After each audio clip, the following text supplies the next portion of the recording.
Bonjour tout le monde, bienvenue à notre coffee break. Donc ce matin, Jacques Plante va nous présenter le Data Transfer Workbench avec SAP Business One. Alors Jacques, je te laisse à toi. Puis si quelqu'un a des questions, vous avez le chat box. Bonjour tout le monde, merci beaucoup Tracy. Donc, c'est ça, mon nom est Jacques Plante, je suis avec Forgestic depuis environ 7 ou 8 ans. Je fais du SAP depuis une quinzaine d'années.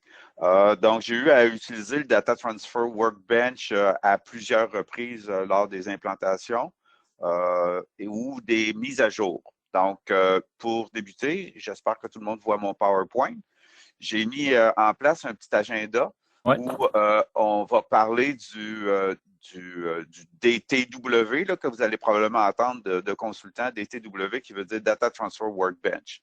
Ben, à quoi ça sert le Data Transfer Workbench? Donc, comme je viens de mentionner rapidement, c'est un outil que SAP a développé pour nous permettre d'importer massivement ou de mettre à jour des données dans la base de données de SAP. De quelle façon qu'on va installer le Data Transfer Workbench, parce que normalement, il est installé par défaut sur le serveur. Donc, si vous avez accès au serveur, ça devrait déjà être installé sur les serveurs de votre organisation. Sinon, il faudrait peut-être l'installer localement sur vos postes, c'est toujours possible. Donc, à quel endroit on va trouver ce logiciel-là et de quelle façon qu'on va le lancer? Donc, ou l'exécuter. On va faire quelques exemples et puis je vais répondre à vos questions. Donc, à la page suivante, comme moi, c'est un environnement test que je vais pouvoir vous montrer, ce que j'ai fait, c'est que j'ai fait des captures d'écran à quel endroit vous devriez en principe trouver le logiciel. Donc, normalement, sur votre environnement, vous devriez avoir une copie du logiciel SAP qui a été utilisé pour faire votre implantation ou installation de SAP. Donc, il faudrait localiser le serveur, le logiciel SAP qui a été utilisé. Dans mon cas ici, moi, dans mon exemple, je suis en SAP 9.3 PL11. Donc, je vais chercher dans le dossier le logiciel ici. Je double-clique dessus. Une fois que je vais avoir double-cliqué sur l'application, je vais pouvoir voir maintenant deux packages, qu'on pourrait dire, deux paquets de logiciels qui incluent du 32 bits et du 64 bits. Donc, dépendamment de l'installation ou de votre ordinateur, vous pourrez installer soit un ou l'autre, ou même les deux. Donc, même sur votre 64 bits, le 32 bits pourrait être installé sans problème. Ensuite de ça, une fois que vous allez avoir cliqué, par exemple, sur l'exemple que j'ai ici, j'ai cliqué sur le 64 bits, j'ai un onglet pas un onglet, mais un dossier qui va s'appeler Data Transfer Workbench, où on a un dossier de configuration, un setup.exe, que vous allez faire. La plupart du temps, je vous conseillerais de l'exécuter en tant qu'administrateur de votre station. Donc, vous allez exécuter cette installation-là et l'installation va se poursuivre. Okay. Donc, maintenant, comment vous allez le lancer? Une fois que vous allez avoir installé le logiciel sur votre poste, vous allez aller dans votre liste des programmes et vous allez trouver sous le dossier SAP Business One, vous allez trouver en principe le nouvel utilisateur que vous venez d'installer, Data Transfer Workbench. Vous allez l'exécuter. Maintenant, vous allez aussi retrouver sous le SAP Business One, vous allez trouver un nouveau dossier qui va s'appeler Template. Dans ce dossier-là, une fois que vous l'avez ouvert, il va y avoir deux autres dossiers, un qui va être Exemple ou Samples, un qui va être Template. Dans ce dossier-là, qu'on va voir un petit peu plus tard, dans ces dossiers-là, ici, vous allez avoir des exemples ou des exemples de fichiers d'import avec toutes les données de base pour vous permettre de bien vous connecter là, à SAP et de bien, on pourrait dire, de bien lier votre fichier Excel vers les champs de SAP. Donc, pour le moment, ce que je vais faire, c'est que je vais juste changer à mon écran de SAP pour vous partager maintenant mon environnement test. C'est beau, Jacques. Donc, OK, parfait. On voit ton SAP. Vous voyez le SAP, très Oui, bien, c'est merci. bon. Donc, dans le SAP, l'exemple que j'ai choisi aujourd'hui, je vais mettre à jour des items. On va aller avec les items. Mais le même exemple se ferait aussi pour tous les autres modules dans le système. Donc, je vais, comme je vous montrais dans l'écran de PowerPoint, je vous disais, allez dans votre module SAP et vous avez ici le Data Transfer Workbench ou le logiciel de transfert d'informations. Une fois que le logiciel s'ouvre, vous aurez un mot de passe manager ou peu importe le mot de passe que vous avez dans SAP, ça va être le même mot de passe que vous allez écrire ici. La première fois que vous allez ouvrir le Data Transfer Workbench, vous allez devoir vous connecter au serveur SQL ou au serveur ANA, je ne sais pas, dépendamment de la version que vous avez. Donc, ça va quand même vous prendre les informations de connexion à la base de données et cet utilisateur-là devra avoir les droits de lecture, c'est-à-dire d'écriture et de lecture. Parce qu'évidemment, maintenant, ce que vous allez faire, vous allez écrire dans SAP ou dans la base de données de SAP. Donc ici, moi, je suis déjà connecté. Je suis connecté à un serveur SQL 2017. Je vais écrire mon mot de passe SAP ici pour me connecter et je vais choisir ma base de données que je veux me connecter à. Donc, je vais juste faire le OK ici. Dans le OK ici, si on fait rapidement le tour des outils qu'il y a dans le haut ici, il n'y en a pas tellement, mais on a un bouton Log On, Log Off qu'on pourra utiliser ici. On a un dossier import. Quand on clique sur import, ça va nous afficher une fenêtre qu'on va reviser après. Le log, donc autrement dit, quand on va faire des transferts vers SAP, on pourrait avoir des données qui ne seront pas transférées. Ça va nous fournir un log de ce qui n'a pas été transféré correctement avec un message d'erreur. Pour quelle raison ça n'a pas été transféré? Normalement, c'est quand même assez clair. On réussit à trouver la raison pour laquelle le transfert ne s'est pas fait. Et on a aussi le log pour qui nous dit bon, ben, qu'est-ce qui a été vraiment bien transféré. Dans le haut ici, bon, on a l'entrée et la sortie. Les outils, c'est le même que le petit logo en bas. Et par contre, ici, dans les templates, on pourrait se faire des templates de base. Personnellement, je n'ai jamais eu vraiment besoin de m'en servir. Avec le dossier que je vous ai montré un petit peu plus tôt, on a probablement pas mal tous les types de dossiers qu'on aurait besoin ou fichiers Excel qu'on aurait besoin. Dans le bas ici, ça vous donne l'information. Est-ce que vous êtes bien connecté? Le petit bouton vert nous dit que oui. Sur quel serveur et quelle base de données? Faites attention de ne pas transférer dans la mauvaise base de données ou vous transférez dans une compagnie test ou ainsi de suite. Donc, c'est important de bien vérifier que vous êtes connecté sur la bonne base de données. Donc, je vais revenir ici à mon import, juste pour expliquer un petit peu les questions. Donc, il y a quelques questions que le système va nous aider. C'est un petit peu comme dans SAP où on a un wizard ou un assistant à préparer nos données. Donc, la première étape ici, on a trois choix à faire où on pourrait importer des configurations de base, donc des setup data. Donc, tout ce qui se retrouverait ici dans votre SAP, dans les administrations, définitions. Donc, ça serait ici. Dans les master data ici, c'est vraiment les items, les partenaires, donc les fiches de base dans SAP. Et le troisième ici, ce serait des transactionnels. Donc, si vous avez des commandes, des factures, ainsi de suite, c'est ce qu'on utiliserait ici. Donc, on va choisir le choix pour aujourd'hui. Comme je mentionnais, c'était les items que j'aimerais vous démontrer aujourd'hui. Donc, je vais sélectionner les master data ici, il y a les items à l'intérieur. Ma deuxième étape ici serait, est-ce que je veux ajouter, est-ce que je veux faire des mises à jour ou si je veux faire les deux? Donc, assez simple à trouver à quoi ça sert.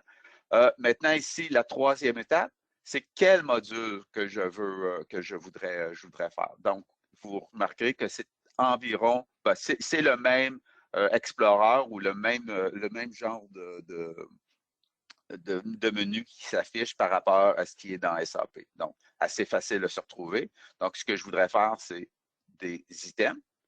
Donc, je vais venir dans mon inventaire et mes items. Vous remarquerez que si j'avais fait une étape précédente et que je n'avais pas pris, exemple, je voulais faire du transactionnel, mais j'ai pris de base là, pour voyons, les main configurations. Donc, ici, ça serait en gris parce qu'il n'y a pas de lien entre mes sélections pour pouvoir le faire. Donc, quand je retourne en arrière, ce que je veux dire ici, c'est là, j'ai choisi du master data, donc ça doit être du master data. Sinon, SAP, pas SAP, mais le Data Transfer Workbench ne va pas m'afficher qu'est-ce que je n'aurais pas besoin de voir en réalité. Donc, je vais aller dans mes items.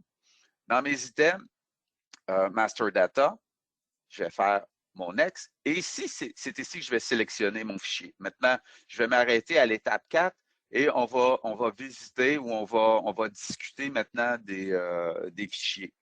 Donc, comme je vous disais, si je vais dans mon menu SAP et que je vais sur mes templates,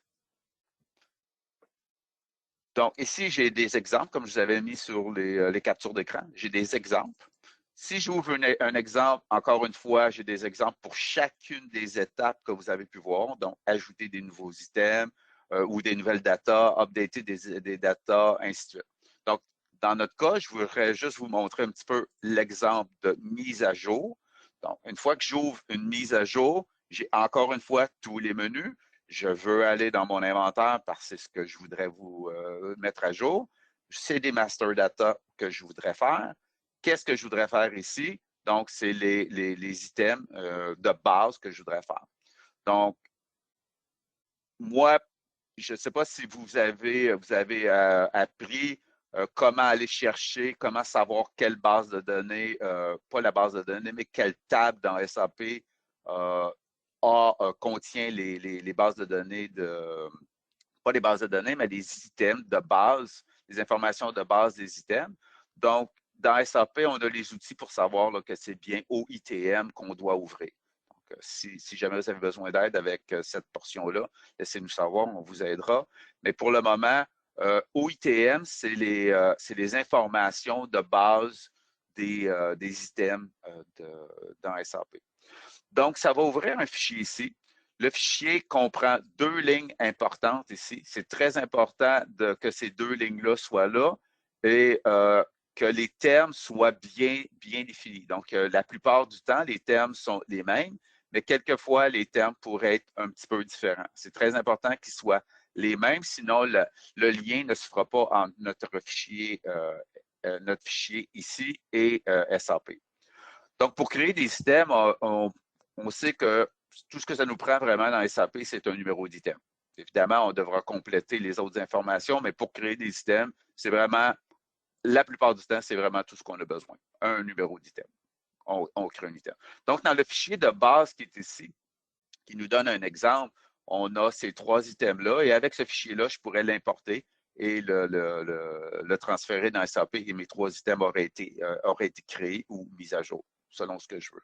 Mais dans toutes les autres colonnes ici, et il y en a plusieurs, toutes ces colonnes-là représentent un champ dans la fenêtre de Item Master Data. Donc, ici, si j'avais une description, si j'avais un groupe d'items et ainsi de suite, donc, je pourrais venir compléter ce fichier-là et l'importer. Maintenant, ce que je vais faire, c'est que je vais fermer celui-ci, puis je vais vous amener au vrai template, le template de base qui est complètement vide.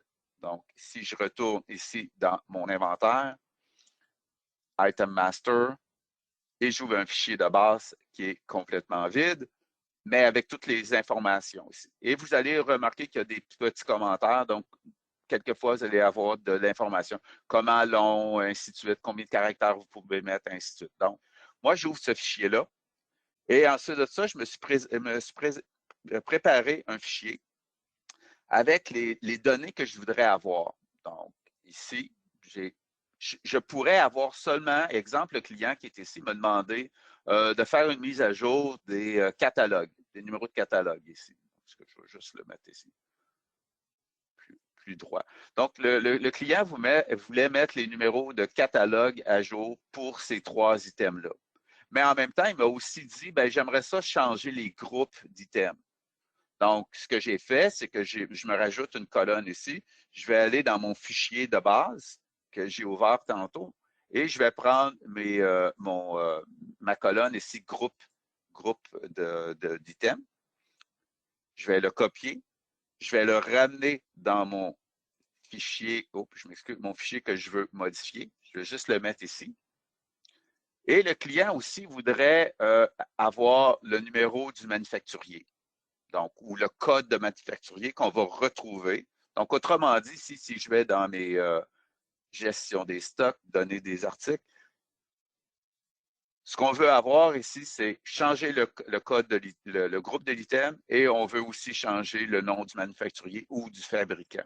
Donc, on a des codes ici, on a les noms des manufacturiers.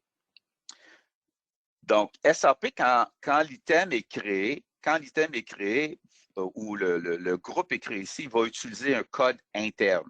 Donc, le code interne, il faut le trouver pour construire notre fichier d'import. Pour trouver le code interne, c'est-à-dire, ce que je veux dire par là, c'est que vous ne pourriez pas juste utiliser Sunkiss ici sur votre fichier. Il faudrait vraiment aller savoir quel est le nom, quel est le code interne que SAP lui a assigné à ce manufacturier-là. Pour le trouver, moi, personnellement, je vais ouvrir la table de tous mes manufacturiers. Je vais m'assurer que je vois le numéro de la table ici ou le nom de la table. Donc, c'est-à-dire qu'ici, dans mes affichages, informations du système, maintenant, quand je passe ma souris sur cette table-là, je sais dans le bas ici que c'est la table OMRC. Donc, je vais aller maintenant me faire une requête. Et encore une fois, j'espère que je ne suis pas trop en avance sur les requêtes et que vous les avez vues, mais c'est une bonne introduction aux requêtes et puis on pourra encore une fois vous aider avec celle-là. Donc, je suis venu chercher mes requêtes, j'ai tapé mon numéro de table ici, c'est-à-dire mon nom de table, et je vais exécuter cette requête-là et je pourrais faire un double-clic ici. Je vais juste aller chercher un des noms. Exemple, je vais aller chercher le nom qui est ici. Donc, ce que je vous disais, c'est que le numéro interne de, par exemple, Distex ici, ce serait 363. Donc, maintenant, ce que je vais faire, c'est que je vais juste m'assurer que dans mon item ici, le nom, je m'excuse ici, je vais juste fermer ça. Donc, ici, le nom de ce champ-là, c'est vraiment firme code. Je ne sais pas si vous pouvez voir dans le bas, à gauche. Donc, c'est OITM firme code. Donc, ce que je vais faire, c'est que je vais aller dans mon onglet, pas dans mon onglet, mais dans mon dossier de base ici. Je vais faire une recherche sur firme pour aller chercher ma colonne. Donc, c'est ma colonne manufacturier qui est ici. Je vais la copier. Je vais l'amener vers mon fichier ici et je vais la mettre ici. Et je crois que j'ai dit, c'était le 373, mais peu importe. Donc, le code, c'est 373. Et on voulait avoir un nouveau groupe d'items ici.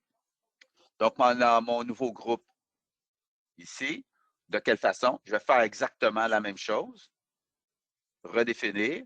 Je vais aller voir quel est le nom de ma table. Donc, vous pouvez voir dans le bas à gauche, c'est OITB.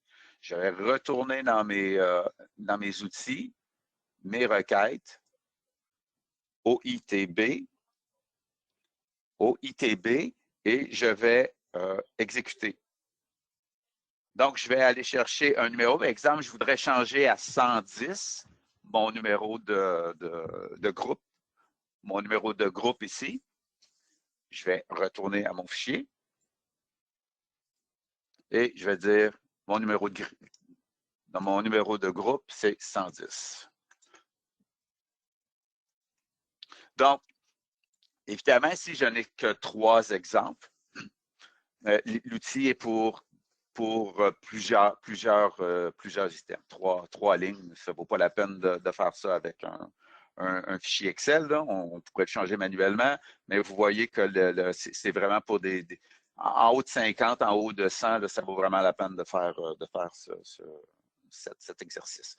Maintenant, le fichier qui se transfère, il y a deux ou trois formats qu'on pourrait utiliser. C'est CSV, CSV, comma, virgule, ou point virgule, ou les fichiers texte. Donc, il faut s'assurer de sauvegarder notre fichier une fois qu'on a trouvé toutes les informations qu'on voulait. Sauvegarder notre fichier en format CSV, comma delimited, ou c'est ça, comma delimited ou tab delimited ici. Okay. Moi, il est déjà sauvegardé il va être sauvegardé présentement en CSV. Le message que vous avez ici, vous continuez avec un oui. Vous pouvez laisser votre fichier ouvert sans problème. Il y a pas, ici, on va retourner dans notre Data Transfer Workbench.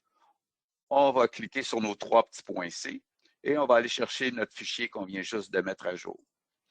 Notre fichier qui vient juste d'être mis à jour ici, une fois sélectionné, on va cliquer sur la prochaine étape qui va être, oups, bon, ça va pas bien là. J'ai une ligne de trou, j'ai une colonne de trou ici, je suis désolé.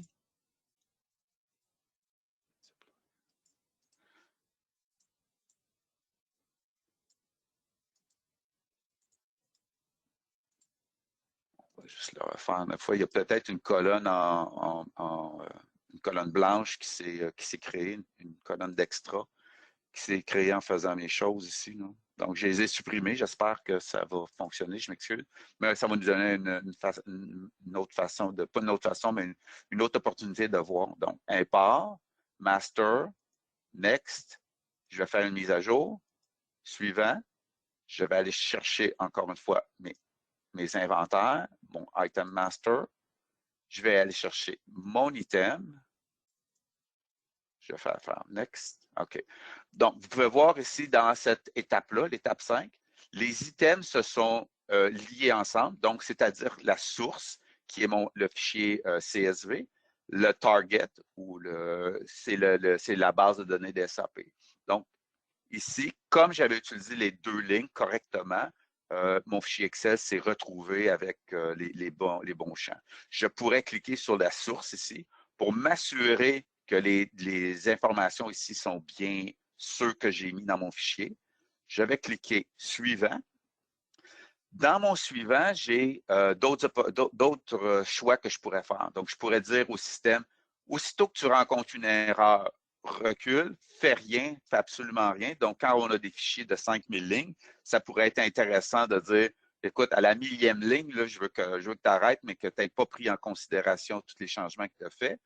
L'autre serait ignorer tous les items, passe tous ceux qui sont valides, mais arrête aussitôt que tu trouves une erreur.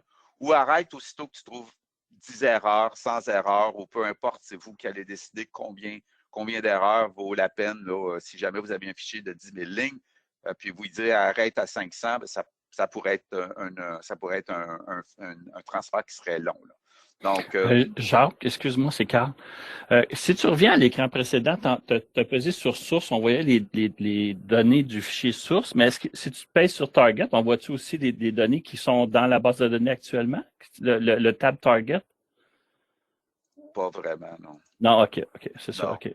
OK, c'est bon, c'est ça, je voulais savoir. OK. Non, merci. Donc, c'est ça. Donc, je m'excuse. Oui, next. Donc, nos next, ici, encore une fois, l'autre opportunité qu'on a ici, c'est de s'assurer que c'est correct. Est-ce qu'on peut faire une simulation? Donc, la simulation ici va rouler sans faire aucun posting ou aucun enregistrement à la base de données. Donc, dans la base de données ici, ça nous dit que les trois données ont été updatées correctement. Il n'y a eu rien qui n'a pas été updaté. Si on avait eu des erreurs, il nous aurait dit ben, il y a eu tant d'erreurs, ainsi de suite. Une fois qu'on aurait eu des erreurs, exemple, ici, j'aurais pu dire ben, montre-moi seulement ceux qui sont en erreur. Donc, ici, j'aurais pu voir mes erreurs avec une description de l'erreur. Ou j'aurais un fichier, je ne sais pas si vous voyez ma souris, j'espère que oui. J'aurais un fichier de log ici qui se serait créé. J'aurais pu ouvrir ici avec la liste des items qui ne se sont pas transférés. Donc, dans notre cas ici, ils sont successful. Par contre, je suis en simulation. Donc, maintenant, ce que je pourrais faire, c'est Next et je vais les importer. OK? Donc, mes trois items se sont importés correctement. Close. Je pourrais tout simplement maintenant aller voir, est-ce que cet item-là ici, si je m'en vais voir dans notre SAP, je vais aller voir l'item, juste pour m'assurer.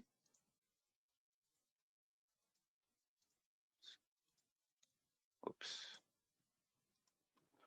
Juste m'assurer que mon item a été changé. Donc, on a bien changé à celui-ci. Celui-ci, je suis plus sûr si c'était vraiment le 373, là. Mais je sais qu'il a changé parce que si on va dans nos outils, on va voir nos protocoles de modification.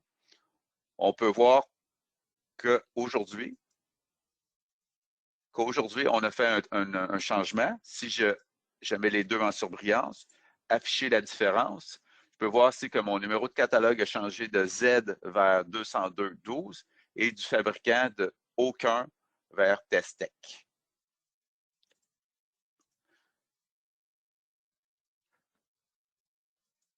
Ça va. Maintenant, c'est sûr que j'aurais d'autres exemples. On pourrait passer facilement 4 heures. Je pourrais vous montrer aussi comment faire des listes de prix, mais je me doute qu'il ne nous reste pas beaucoup de temps. Le Data Transfer Workbench pourrait vous sauver beaucoup, beaucoup de temps dans la mise à jour. C'est, encore une fois, avec les requêtes, comme je vous ai montré, vous pourriez extraire, par exemple, une grande quantité d'informations dans SAP, la retravailler avec Excel, la ressauvegarder en CSV et ensuite de ça, la réimporter avec votre Data Transfer Workbench. Donc, si vous aviez des descriptions massives que vous devriez changer de vos items, ce serait quelque chose qui est facile à faire. Ou si vous avez des listes de prix avec plus de 50 items, on pourrait utiliser DTW pour importer les nouveaux prix et ainsi de suite. Oui, Donc, Jacques, j'ai un commentaire, puis c'est intéressant. Jean-Gabriel qui dit que pour les listes de prix, ça serait vraiment intéressant de faire une formation. OK. Il dit qu'il travaille beaucoup avec le DTW à tous les jours, puis les prix, il aimerait perfectionner ça. Fait que Jean-Gabriel, vous pouvez m'appeler après la présentation. Je pourrais peut-être voir pour scheduler peut-être une formation avec Jacques si vous voulez. Je vous contacte après la présentation. C'est beau, excuse-moi, Jacques. Vas-y. Non, il n'y a pas de problème, il n'y a pas de problème. J'avais planifié peut-être en parler un petit peu, mais le 30 minutes est pas, c'est pas une session qui est très, très longue, là. Non, mais j'ai pas de problème si tu voulais aller un petit peu plus loin. Moi, j'ai pas vraiment de. Si tu avais d'autres choses à montrer, là, je suis pas à 30 minutes près. OK. Ben, écoutez, si tout le monde est d'accord, moi, je peux prendre encore quelques minutes, certainement, là, pour les listes de prix. Vas-y donc, Si tout le monde est Jean-Gabriel, d'accord. il est bien content. OK. C'est bon. Donc là, ce qu'on a fait, c'est qu'on a fait les OITM, là, les items de base. On a changé les OITM, c'est-à-dire ce fichier ici. J'avais deux fichiers ici que j'avais préparés pour les listes de prix. Évidemment, si Gabriel aime utiliser le Data Transfer Workbench pour les listes de prix, ça fonctionne fantastique. Moi, je suis plus à l'aise avec celui-là, mais aussi pour que Gabriel le sache, c'est que il y a un outil dans SAP, là, rapidement, je ne vais pas en parler trop rapidement, là, mais ça pourrait être intéressant, où on a dans les imports ici, on peut importer directement de SAP des listes de prix. Donc ça c'est facile, puis normalement, c'est pas mal tous les usagers l'ont dans SAP. Il s'agit juste d'une question de droit. Donc, c'est facile ici de venir mettre nos listes de prix à jour à partir de directement ici. Donc, pour des listes de prix, dépendamment de la complexité de vos listes de prix, c'est vraiment pas nécessaire d'utiliser Data Transfer Workbench. C'est juste une petite parenthèse que je voulais peut-être vous dire ici. Donc, si je retourne, je m'excuse, si je retourne à nos listes de prix ici, Je vais ouvrir cette première liste de prix ici que j'avais fait. Oui, c'est bien.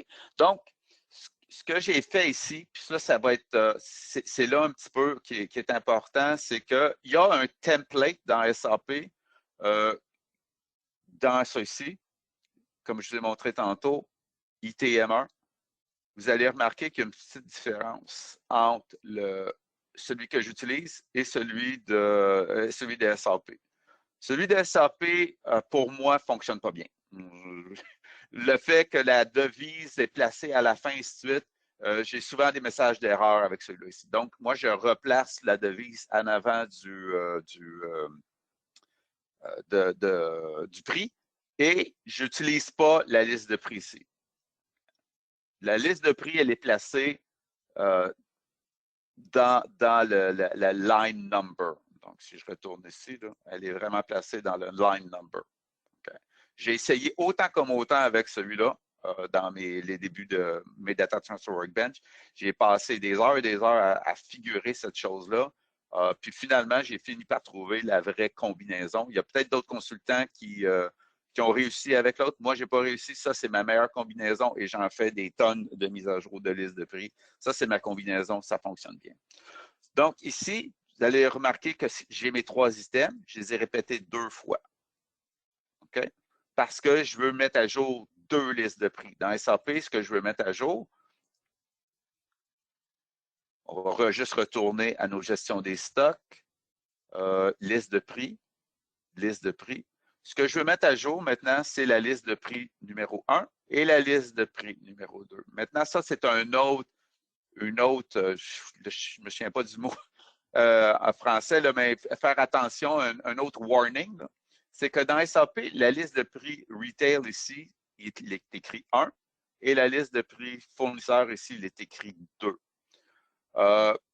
J'ai remarqué à travers l'expérience que des fois, c'est la liste que je dois utiliser, ça va être 1. Des fois, c'est la liste de prix qui va être utilisée sur mon import, ça va être la liste de prix numéro 2, dépendamment.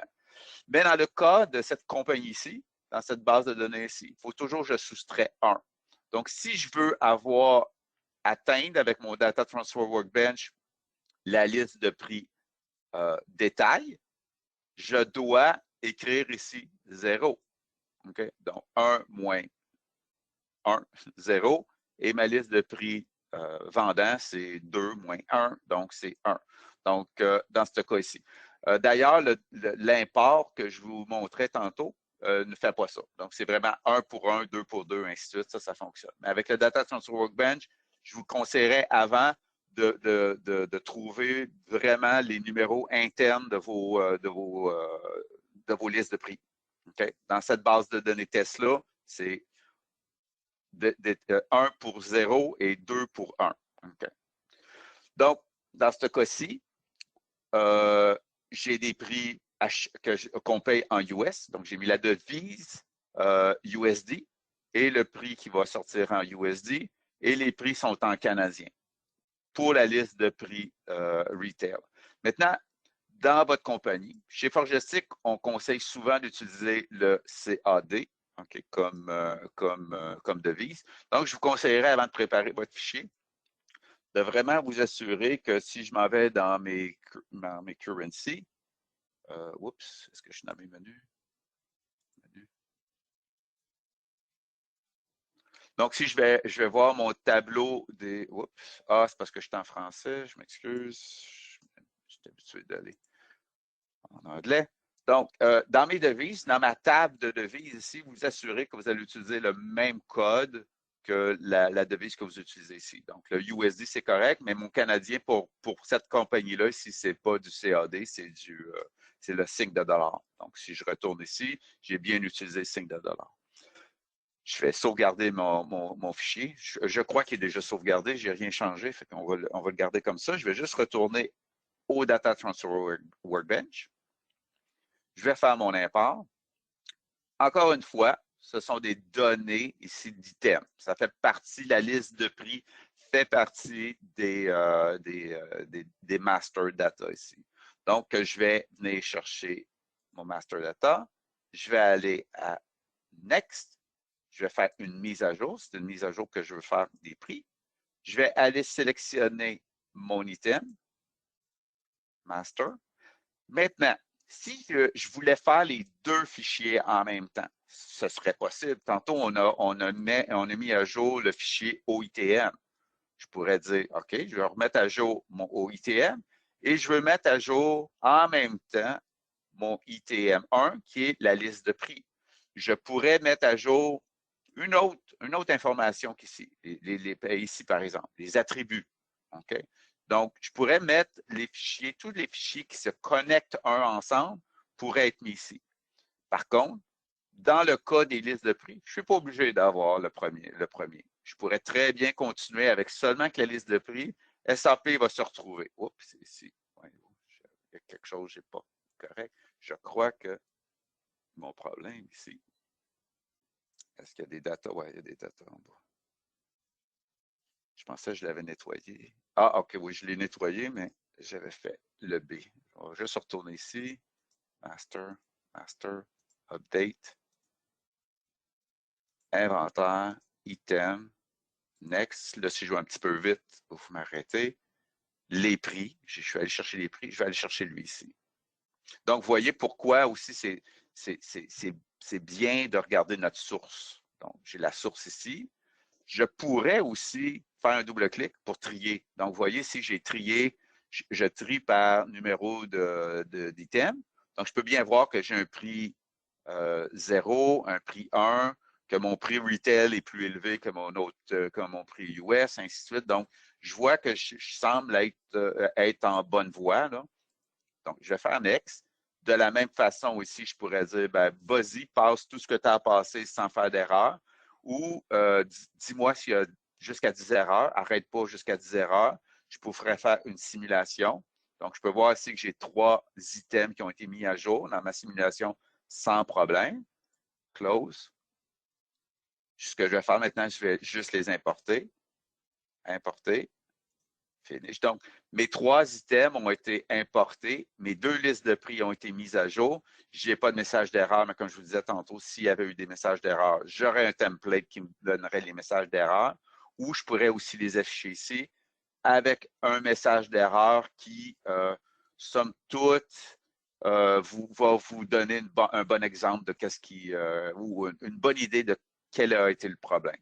Donc, maintenant, si on retourne à notre item ici, est-ce que je l'ai fermé? Oui, j'ai fermé l'item. On va retourner à notre item. Je m'excuse, j'ai oublié le numéro. Ah. On va prendre un autre item cette fois-ci. On va chercher cet item-là. CTRL-C.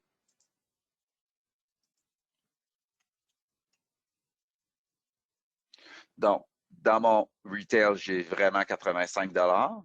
Si je me regarde maintenant mon vendor, j'ai un prix de USD de 42 $. Pour vraiment m'assurer que c'est vraiment aujourd'hui que je viens de faire ça, je vais aller voir dans mon protocole de modification. Je peux voir ici que les prix ont été changés. Donc, je peux voir entre lui et lui. Donc, on voit ici que la valeur précédente était 74, maintenant rendu à 85, ainsi de suite. Donc, c'est un super outil pour être capable de mettre à jour vos listes de prix massivement. Ça va super bien. Très, très facile à utiliser.